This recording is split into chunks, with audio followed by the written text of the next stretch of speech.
서울과 부산을 포함해 전국 총 3,459개 투표소에서 재보궐선거가 진행 중에 있습니다.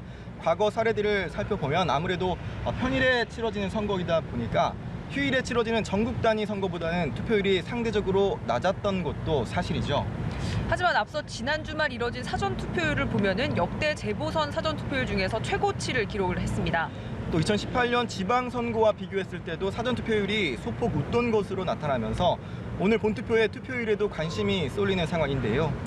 특히 선거를 앞두고 실시된 여론조사 등에서 투표율에 영향을 미치는 이 2030 세대의 지지율 추이가 과거랑 다른 양상을 보이면서 2030 표심의 향방이 이번 선거의 최대 관전 포인트 중 하나로 꼽힙니다. 네, 아직 오후 2시 기준 투표율 집계가 완벽하게 마무리되지 않은 상황이라 투표율 관련 내용은 잠시 뒤에 선관위 연결해 살펴보기로 하고요. 이곳 스튜디오에 이번에는 여야를 대표해서 대변인들 한 분씩을 모셔봤습니다. 네, 더불어민주당 박성준 원내대변인 그리고 국민의힘 김은혜 대변인 자리해 주셨습니다. 안녕하십니까. 네, 함께 이야기 나누도록 하겠습니다. 네, 안녕하세요. 안녕하세요. 네, 먼저 지난 13일의 선거운동 과정을 돌아보면 정말로 치열했습니다. 1년 2개월 임기에 시장을 뽑는 선거치고는 굉장히 뜨거웠는데 여권 입장에서 이번 선거에 어떤 의미를 부여하고 계신지 궁금합니다. 네. 아무래도 이번 선거는 이제 보궐선거 아니겠습니까? 이제 여러 어려운 가운데 이제 우리 후보가 박영선 후보가 장정에 이제 13일 동안 열심히 뛰어줬고요. 특히 이제 선거의 의미를 좀 부여한다고 하면은 이번 선거에 이제 코로나 극복을 하고 또 서울시가 앞으로 더 나아갈 수 있는 미래지향적인 그림을 누가 더 잘 그리냐 이에 대한 정책적 대안을 누가 더 했느냐 이 부분에 대한 유권자의 판단이 좀 남아있다고 봅니다. 박영선 후보는 그동안에 중소기업 벤처부 장관을 통해서 실력과 추진력 그리고 정책 대안 능력까지 다 갖췄던 분이기 때문에 유권자 여러분께서 어떤 현명한 선택이 있을 경우에는 좋은 결과가 있을 것이라 이렇게 예상되고 있고요. 아무래도 오늘 선거기 때문에 저도 어젯밤에 이제 유세 활동하고 좀 긴장되는 마음에서 오늘을 기다렸어요. 그래서 좀 조심스럽게 오늘 투표일뿐만 아니라 전체적인 분위기를 좀 지켜보고 있는 상황입니다. 네, 김 대변인님, 박 대변인께서는 미래를 그려나가는 선거다 이렇게 말씀을 하셨습니다. 네네. 김 대변인님 이 말씀에 동의하시나요? 그럼요. 그리고 국민 여러분들께서 이번 선거를 통해서 누가 서울시의 그리고 대한민국의 미래를 떠안을 사람이 될지 또 정책적으로 어떤 비전을 갖고 있을지 또 이 정책의 영속성 상에서 어떻게 더 건강하고 발전적인 모습을 보여줄지 평가하고 계실 거라 생각합니다. 부인할 수 없는 거는 제가 이제 현장에서 유권자분들을 만나 뵈면은요. 아무래도 이번 선거를 심판 선거로 규정하신 분들이 많았습니다. 무엇보다 부동산 문제가 많이 힘들지 않으셨습니까? 청년분들은 연끌을 한다고 하더라도 집을 사기가 힘들었고요. 또 어렵사리 집 한 칸 장만했다 하더라도 세금 문제 때문에 힘들다는 분들이 적지 않았습니다. 이 대출을 받으려고 하더라도 투기꾼이 아닐까라고 하는 그런 따가운 시선을 정부로부터 받은 것 같다라고 호소하신 분들이 있었고요. 이런 정책을 계속해야 하느냐 아니면 이런 정책을 이쯤에서 중단시켜야 하느냐 그런 유권자들의 판단이 이번에 선거에서 많이 드러나실 것 같습니다. 이렇게 양 두 대변인님들 말씀만 들어봐도 얼마나 뜨거운 선거였는지 조금은 느껴지셨을 것 같습니다. 이 과정에서 네거티브 공방전이 어느 때보다 뜨거웠던 것도 사실입니다. 우선 서울 상황만 살펴보면 민주당은 선거 과정에서 계속해서 오세훈 후보의 내곡동 땅 의혹을 제기를 했습니다. 이걸 네거티브라고 하지만 이제 민주당에서는 후보에 대한 검증 과정이다 이렇게 말씀을 하셨는데 사실 이 민주당은 마지막까지 이 후보 의혹에 대한 의혹이 해명되지 않았다 이렇게 보고 계신 것 같은데요. 네, 후보가 어떤 삶을 살았냐에 대한 검증은 매우 중요합니다. 그 후보가 어제 그리고 오늘 미래로 나아갈 수 있는 것들이 어떤 삶의 궤적들이 나오는 거기 때문에 오세훈 후보는 과거에 2006년부터 11년까지 서울시장을 했고요. 그 전에 이제 국회의원을 했는데 그 과정에서 이번에 이제 내곡동 셀프 투기 의혹이 이제 제기가 됐는데 내곡동은 2005년도에 그 개발 관련된 내용이 좀 나오기 시작을 했는데요. 그 당시 이제 오세훈 후보가 이제 측량을 하러 갔다는 얘기도 나왔고 그 이후에 보면은 국회의원 시절에는 이 내곡동 땅이 자신의 재산 등록이 돼 있는데 이것을 알지도 못했고 위치가 어딘지도 몰랐다라는 내용을 얘기를 하고 또 2009년도에는 당시에 내곡동이 개발 계획이 이제 보금자리 주택이죠. 확정이 되고 셀프 특혜 의혹을 받았다라는 내용이 나왔는데 여기에 대해서 오세훈 후보가 정확하게 규명을 하지 못했다. 그리고 더 나아가서는 2005년도에 이제 측량 과정에서 직접 봤다라고 하는 이제 증인들이 나와서 오세훈 후보가 거짓 해명을 하는 것들이 이제 드러났다는 것이죠. 여기에 매우 중요한 것이 하나가 있습니다. 정치라고 하는 것이 현재의 어떤 삶을 더 나아가기 위해서 여러 일들을 하지만 또 하나가 뭐냐면 억울한 사람이 있어서는 안 된다. 억울한 사람을 풀어주는 것이 매우 정치의 하나의 어떤 본령입니다. 그런데 측량과 관련해서 당시에 측량 팀장이었던 분이라든가 또 경장인도 그렇고요. 또 당시에 그 생태탕에 있었던 그 암골 식당의 엄마, 아들까지 다 증언을 했는데 이분들이 거짓 증언을 하고 있다고 오히려 수사를 해야 된다라고 이제 협박하고 이분들이 무고한 사람을 죄인이라고 이제 몰고 가는 어떤 그런 모습을 봤을 때 과연 오세훈 후보가 시장으로서 일을 할 수 있는 덕목이 있는 것이냐 이런 회의적인 어떤 시각을 갖고 오세훈 후보의 이런 어떤 의혹에 대해서 정확하게 규명되지 않았다. 그리고 정정당당하게 이 부분에 대해서는 밝혀야 된다라고 저희 당에서 계속 주장했던 겁니다. 네, 어떻게 보면은 민주당이 의혹 제기한 내곡동 땅 의혹 관련해서 총정리를 들어본 것 같습니다. 네, 김 대변인께서 여기에 대해 하실 말씀이 있을 것 같은데요. 네. 여러 번 말씀을 해도 잘 안 들어주시더라고요. 그런데 이제 내곡동에서 시작이 된 게요. 그게 생태탕으로 빠졌다가 나중에 페라땡땡 구두로 귀결점을 맺었는데요. 이게 땅 얘기, 즉 LH의 투기, 그 땅부터 시작했는데 이상하게 탕으로 끝났습니다. 저희 정치가 국민분들에게 웃음을 드려야지 비웃음을 사는 그런 낮은 정치를 하면 안 된다고 생각을 합니다. 내곡동은 한마디로 하면 간단합니다. 국책사업 노무현 정부 때 그린벨트 풀고 그리고 오세훈 후보 배우자가 초등학교 때 아버지가 돌아가시면서 상속받은 땅을 강제 수용되게 한 겁니다. 그 그린벨트 풀고 지구지정으로 하는 그 결정을 노무현 정부 때 했습니다. 그러다 정권이 바뀌었고요. 그리고 나서 수용이 됐죠. 이게 시세보다 비싸게 해야지 그게 투기가 될 텐데 시세보다 훨씬 낮은 가격으로 보상이 됐고 버티고 이 땅 못 들어간다. 지구지정 안 되게 하겠다라고 해야 그래야지 뭔가 이익을 본 겁니다. 근데 그게 아닙니다. 손해보고 나서 있는 그대로 국가 사업에 다 허락을 해주고 협조를 했더니 이걸 투기라고 몰아붙인 거죠. 그래서 이 부분에 대한 판단은 국민 여러분들께서 내곡동 얘기 생태탕보다 더 중요한 선택, 미래, 그리고 우리의 부동산, 재개발, 재건축을 어떻게 정상으로 되돌려놓고 공공주도의 그런 선이 아니라 그리고 민간 주도가 악이라고 하는 그런 왜곡된 시장을 다시 숨통을 틔어서 국민 여러분들께 돌려드리는 것, 그 판단을 오늘 해주시기를 간곡히 부탁드리는 거였습니다. 네, 그런데 부산 상황도 크게 다르지 않았습니다. 여당은 국민의힘 박형준 후보의 LCT 관련 의혹 제기를 하면서 네. 선거전 내내 의혹 제기를 했었고요. 이에 국민의힘도 김영춘 후보 형의 땅 관련 의혹, 또 김 후보의 아파트 전셋값 인상 논란 등으로 맞불을 놓기도 했습니다.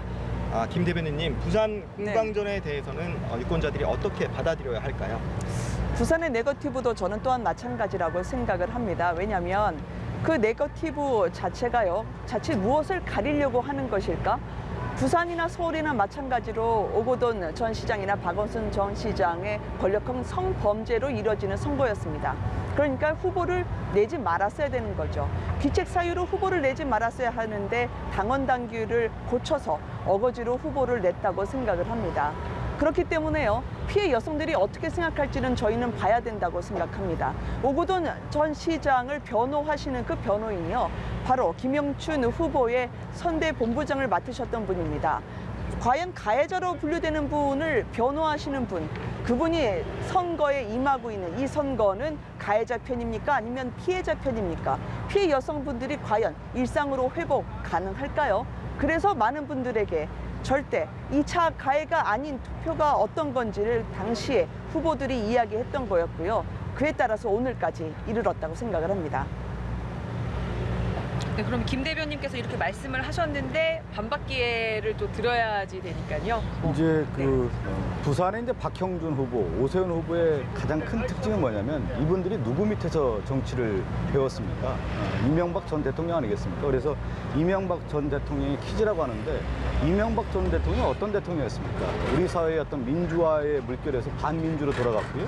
역사를 퇴보시킨 장본인인데 그분들 밑에서 배웠는지 거짓말이 너무나 난무하고 있다. 그리고 부패 의혹들이 너무 제기되고 있다는 거죠. 부산의 이제 박형준 후보 같은 경우도 LCT 의혹에 지금 선상에 있는데 상식적으로 생각하십시오. 부산의 LCT라고 하는 가장 핫한 곳에 아파트가 들어섰는데 1703호, 1803호를 받았어요. 그 아파트의 위치가 가장 좋은 용의 눈이라고 하는 자리라고 합니다. 그런데 박형준 후보가 어떻게 해명을 하냐면 의붓아들이 어느 날 지나가다가 부동산업자를 만났다는 거예요. 부동산업자를 만났더니 누군가를 추천해줘서 그 아파트를 샀는데 그게 1703호, 1803호였다. 이렇게 설명하고 있는데 그 당시에 그 부동산 관련해서 이영복 LCT 회장과 관련한 그 분양을 맡았던 사람이 증언하지 않습니까? 이영복 회장이 직접 관리했던 아파트였다라는 의혹이 지금 제기되고 있기 때문에 여기에 대해서 박형준 후보가 뚜렷하게 해명하고 있지 못했다는 점이고요. 또 하나 지적을 하면은 LCT뿐만 아니라 그 부동산 은폐 의혹이 있습니다. 등기를 하지 않았다는 내용이 있어요. 그 부분에 대한 내용도 있고 여러 가지 지금 의혹이 제기되고 있는데 부동산 관련된 의혹뿐만 아니라 그리고 국정원 사찰 관련된 의혹도 지금 제기되고 있어서 저희 당 입장에서는 6대 비리 의혹 게이트라고 해서 지금 문제 제기를 하고 있는데 관련 내용에 대해서 박형준 후보가 정확하게 설명하고 있지 못하다. 그리고 박형준 후보가 정치 활동을 한 기간에는 공적인 사회에 대한 엄청난 강조를 많이 했습니다. 공익을 추구하는 것이다, 정치가. 그렇지만 이 내용을 봤을 때 박형준 후보나 오세훈 후보가 그동안의 정치 일정에서 사익을 추구한 것이 아니냐, 이렇게 뚜렷하게 드러나고 있다, 이렇게 보고 있습니다. 여야 모두 또 입장이 있고 검증이 필요하다고 생각하는 부분, 또 억울하다고 생각하는 부분들이 있습니다. 근데 결과적으로는 이 선거전이 지나치게 네거티브 공방으로 흐르는 거 아니냐라는 비판의 목소리도 사실은 있는 게 사실이고요. 또 오 후보의 경우에는 이제 어떻게 보면 무시 전략이라고 해야 될까요? 그러니까 어느 순간부터 이렇게 해명은 사실 적극적으로는 하지는 않으셨어요. 근데 이런 부분에 대해서는 좀 어떻게 받아들이고 계십니까? 무시 전략이라는 표현을 썼는데 왜 무시를 하겠습니까? 두렵기 때문에 무시를 하는 것이죠. 선거에서 가장 최대의 적은 누구냐 하면 자기 자신이라고 합니다. 어떤 문제가 불거졌을 때 그 해명을 제대로 못하고 자기에 합리화하다 보면 거짓말을 하고 그 거짓말에 덫에 걸린다고 하는 것이 이 선거에서 하나였던 명제라고 얘기를 하는데 저는 오세훈 후보가 여기에 빠져 있다, 이렇게 좀 보고 있습니다. 덫에 걸려 있다는 모습으로 가고 있는 것이 아니라 이렇게 보고 있는데 선거 과정에서 이 검증이라는 게 왜 중요하냐면요. 오세훈 후보는 전직 시장했단 말이에요. 2006년부터 11년까지 시장을 했으면 그 시장의 동안에 무슨 일을 했느냐에 대한 검증도 필요한 겁니다. 그리고 그 이후에 정치 일정에 대한 것도 검증을 하면은 그 이후에 이분이 정말 시장으로서 일을 할 수 있는지에 대한 것도 우리가 알 수가 있는 건데 오세훈 후보가 그동안에 서울시장 재직 시절에 실정을 했다라고 하는 것이 나오고 있지 않습니까? 대표적인 게 지금 여기 서울시청 건물이 있는데 디자인 서울을 하면서 서울시청 건물 거렸는데 이 서울시에 정체성, 도시성, 미래성, 역사성, 문화성과 어떻게 어울리는 건물이라고 할 수 있겠습니까? 그리고 얼마 전에 그 세빛둥둥성을 갔다 오면서 오세훈 후보가 치적이라고 얘기를 하는데 세빛둥둥성을 어느 서울 시민이 치적이라고 하고 있습니까? 그냥 둥둥 떠다니는 정책이었다, 이렇게 비판할 수밖에 없기 때문에 검증이라고 하는 것은 매우 철저하게 해야 되는 겁니다. 그리고 과거에 이분이 시장을 했기 때문에 더욱더 철저해야 되는 거고 그와 반면에 박영선 후보는 중소기업 벤처부 장관을 통해서 많은 업적과 또 실적과 추진력을 보이지 않았습니까? 그렇기 때문에 이번 서울시장 선거라고 하는 것은 미래 대 과거의 싸움이다. 유능한 거냐 무능한 거냐 이 싸움으로 지금 가고 있다. 그래서 현명한 유권자의 판단을 기다리고 있다, 이렇게 말씀드리고 싶습니다. 사실 저희가 오늘 선거 당일 어떻게 보면 약간 가벼운 주제를 다루면서 선거 분위기 총 정리하자는 분위기에서 두 분을 모신 건데 역시 뜨거운 선거전만큼이나 오늘 대담도 뜨거워지고 있습니다. 우선은 박 대변인님께서 말씀하신 부분 중에서 네. 무시 전략 관련해서 또 오세훈 후보 측에서는 흑색 선전이 애초에 있었다, 이런 말씀을 하시고 있는 건데 사실 네. 드리려고 했던 말씀은 다른 부분인데 그 부분에 대해서 반박할 게 우선 드려야 될 것 같고 네, 거기에 네. 더해서 김 대변인님께서도 네거티브 공방 때문에 공약 검증과 정책 대결이 사라졌다. 네. 이런 비판의 목소리에 대해서 어떻게 생각하시는지 답변 부탁드립니다. 전적으로 찬성을 하고요. 지금 투표가 진행 중이기 때문에 저희가 추가로 더 말씀드리지 못하는 부분들이 있습니다. 그렇지만 이제 담담하게 팩트만 전해드리고자 하는데요. 일단 박형준 후보와 관련해서는요, 뭐 그 후보의 자녀분들이 매입했던 층이 엄청난 것처럼 말씀들을 하시는데, 그때 당시에 이 분양률을 보면 40% 정도밖에 안 됐다고 하는데, 엄청난 것처럼 이야기하시지만 국민분들은 제대로 사실을 알고 계실 거라고 생각을 합니다. 그리고 거짓말을 이야기하신다면은 저는 박영선 후보 존재 자체가 거짓말이라고 하는 걸 오세훈 후보가 이야기한 적이 있었죠. 왜냐하면 성범죄 선거, 그 보궐선거의 귀책 사유인데 모든 것을 어기고 국민과의 약속을 다 배신한 뒤에 나온 거나 다름없지 않았겠습니까? 그 말씀을 드리고 싶어요. 그럴 때일수록 국정 운영에 책임이 있는 정당이라고 하면 당당히 선거에서 심판을 받고 그동안의 실정이 있었는지 또 잘한 것은 무엇이었는지 내곡한 판단과 평가를 받아야 된다고 생각합니다. 그게 민주정당의 원리이자 선거의 이치이죠. 또 하나 이제 네거티브로 하면 국민 여러분들께 정책을 제대로 보여드리지 못하는 점이 있습니다. 이 네거티브가 그런데 이유가 무엇일까요? 저는 국민 여러분들에게 정치란 모든 사람이 똑같은 것, 혐오를 부추기는 그런 문제점이 있다고 생각합니다. 바로 이 혐오라는 건 뭐냐면요. 여야나 이 정치가 갖고 있는 세상을 변화시킬 수 있는 가능성을 차단하고자 하는 거죠. 그래서 선거에서의 투표율도 떨어뜨리는 효과가 있지 않았기를 간절히 바라고 있습니다. 여러분들 지금 보고 계시는 이 서울시 같은 경우에는요, DDP 같은 경우에도 또 금융 허브로서의 글로벌 중심의 서울도 버스 통합 환승도 모두 오세훈 시장 때 계획하고 했던 것입니다. 그래서 재개발, 재건축 같은 경우에도요, 국민 여러분들이 제대로 내 집 마련하지 못했던 부분에 대해서 이제 제대로 민간에도 활력을 부어넣어서 시장 취임하자마자 만약에 당선이 된다면 내일부터겠죠. 도시계획위원회를 열어서 5만 호에서 8만 호까지 바로 시민들 손에 돌려드릴 수 있는 그런 실행력과 추진력으로 여러분들께 서울을 정상으로 되돌려 놓겠다고 그동안 공약을 하고 호소를 했었죠. 그런 정책을 좀 더 논의했으면 더 나은 시민분들의 판단의 폭을 제공해 주지 않았을까, 네거티브에 대한 아쉬움이 있습니다.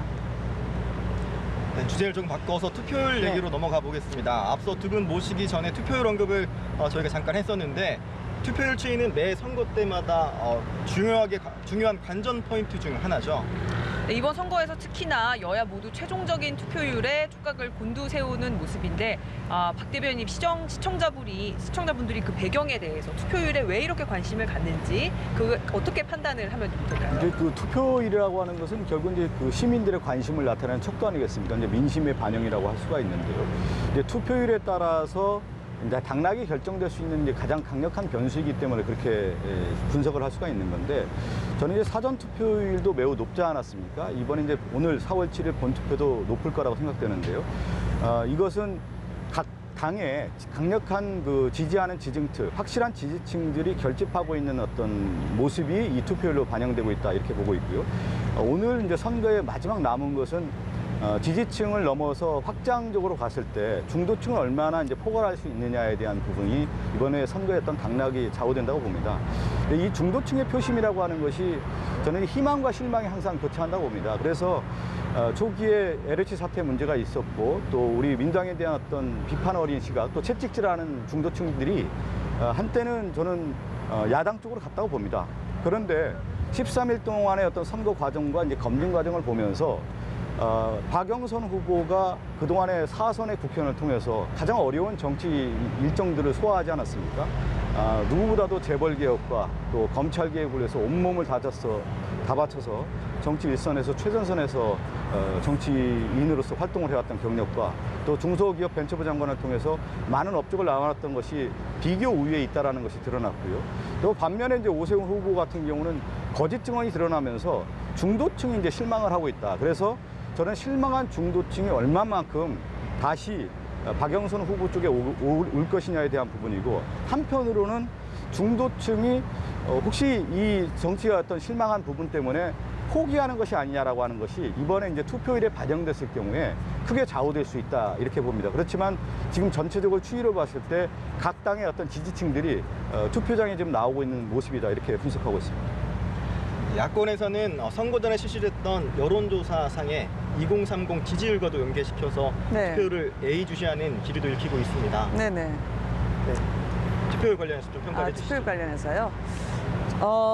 유세장에서 청년분들을 많이 뵀습니다. 과거에 저희 정당에 그렇게 지지를 많이 보내주셨던 분이 아니었죠. 또 설사 여론조사에서 저희가 잠깐의 우위를 보였다 하더라도 저희는 그걸 제대로 보지 않으려고 합니다. 왜냐하면 이번 선거 같은 경우에는 저희가 잘해서 저희가 똑똑했기 때문에 지지를 보내주시고 있다고 저는 생각하지 않습니다. 저희는 지난 4번의 선거에서 심판을 받았던 정당이고요. 조금 더 반성하고 조금 더 혁신할 게 없을까 고민을 했는데 여전히 국민의 눈높이에는 미치지 못하고 있다고 생각을 합니다.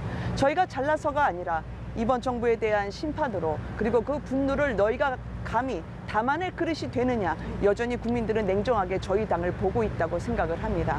다만 2030 청년분들을 제가 만나뵈니까요. 그분들 이야기가 이번 문재인 정부 초기에 기대를 갖고 희망을 안고 바라봤지만 특히 청년들에 대해서는 역사를 바꾸는 용기라고 치하를 했었죠. 그렇지만 이제는 그 청년들을 향해서 역사에 대한 경험치가 없다고 이야기를 합니다. 그랬던 청년들이요. 이제 선거를 앞두고 그분들 앞에서는 10만 원을 주겠다 혹은 공짜 데이터를 주겠다고 말씀하신데 청년들은 돈을 달라고 하신 적이 없습니다. 청년들은 미래를 달라고 했죠. 그리고 그 청년들에게 우리 부모님들이 가르쳐 주신 거 있지 않겠습니까? 정직하게 일하고 또 성실하게 살면 언젠가 이 세상이 너희들에게 보답을 해줄 거야. 그렇게 가르쳐 왔죠. 그리고 그런 가르침들이 그런 소박한 진리가 이번 투표를 통해서 더욱 달라질 세상으로 바뀌는 계기가 되기를 저는 희망합니다. 네, 이제 마지막 질문을 하나씩 드려보도록 하겠습니다. 이번 선거는 투표율에 따라서 승부가 갈릴 수 있다는 분석에 힘이 실리면서 앞서 말씀드린 것처럼 여야 모두 투표율 추이에 촉각을 곤두세우는 상황입니다. 김 대변인님, 현재까지의 투표율 추이는 어떻게 해석하고 계신지요? 제가 먼저 할까요? 예. 김 대변인님. 네. 네네. 42.9%라고 하면은 상당히 낮지 않은 높은 투표율로 현재까지는 보이고 있습니다. 그러나 끝날 때까지 끝난 게 아니기 때문에 8시까지 저희가 엄숙하게 지켜보려고 하는데요. 현장에서 만나본 국민분들을 뵈면요. 민심이 저희는 두렵습니다. 사실 그 천심을 따라잡기 위해서 노력은 하고 있지만 아직까지 턱없이 부족하다는 거를 체감하고 있고요. 저희 당이 사실은 조직력으로 보면 민주당보다 상당히 열세입니다. 그래서 믿을 분들은 국민밖에 없다고 이때까지 지지를 호소하곤 했었었는데요. 투표와 관련해서는 저는 도산 안창호 선생님의 말씀을 전해드리고 싶습니다. 참여를 하면 주인이고요. 참여하지 않으면 손님이 됩니다. 내 아들과 딸의 미래를 그리고 우리 가족의 삶을 바꿀 수 있는 그 너머가 내일로 예고를 하고 있습니다. 모두가 주인이 되는 그런 4월 7일 여러분들의 투표를 그리고 모든 분들이 참여하시는 주인 되는 세상을 함께 꿈꾸어 보려고 합니다. 네, 이제 박 대변인님께 여쭐 텐데요. 이 상황으로 보면 가면은 50%는 좀 넘을 수 그럴 있지 것 않을까라는 같죠? 예. 생각은 들어요. 근데 오늘 이제 아침에 라디오 인터뷰에서 사실 50%를 기준으로 민주당에 유리하냐 불리하냐 이런 걸 많이 따졌었는데 그런 숫자로 판단할 게 아니다라는 말씀을 하시기도 했어요. 저는 이제 정치를 수치로 너무 계산하다 보면 거기에 빠지다 보면 가장 중요한 어떤 본질을 잃어버릴 수 있다 이렇게 얘기를 드리고 싶고요. 민주주의의 기본 원리는 국민의 참여와 그 속에서 대표를 뽑고 그 대표가 잘하고 있는지 못하는지 이 책임을 묻는 것이 민주주의 원리입니다. 그렇다고 하면 선거라고 하는 것이 바로 이 대표를 뽑을 수 있는 가장 강력한 권한이 유권자의 힘이라고 할 수가 있는데 저는 이번 이제 선거의 의미를 결국은 유권자의 판단 아니겠습니까? 투표의 참여를 통해서 좋은 지도자, 좋은 리더를 뽑을 때만이 그 서울시의 미래가 있다고 봅니다. 만약에 그렇지 않거나 포기를 하거나 잘못된 선택을 했을 경우에는 우리가 어리석은 지도자에게 우민화되는 그런 우를 범할 수 있기 때문에 오히려 이번 선거의 본질은 유권자 여러분께서 투표장에 반드시 가서 현명한 선택, 누가 더 서울을 잘 이끌어갈 수 있는지, 더 미래를 그릴 수 있는지, 청사진을 그릴 수 있는지, 그랜드 디자인을 잘 그릴 수 있는지 그 선택 기준으로 반드시 또 투표에 참여해 주시길 바라겠습니다. 네, 두 분 모두 서울의 미래를 그릴 수 있는 후보한테 투표를 꼭 해달라고 말씀을 해주셨습니다. 서울광장 야외 스튜디오에서 재보궐 선거 상황을 짚어보면서 더불어민주당 박성준 원내대변인과 국민의힘 김은혜 대변인님 모시고 이야기를 나눠봤습니다. 네, 감사합니다. 이어지는 선거 상황은 다음 시간대부터는 이승국, 이준음 기자가 계속해서 이곳 서울광장 스튜디오에서 전해드리도록 하겠습니다.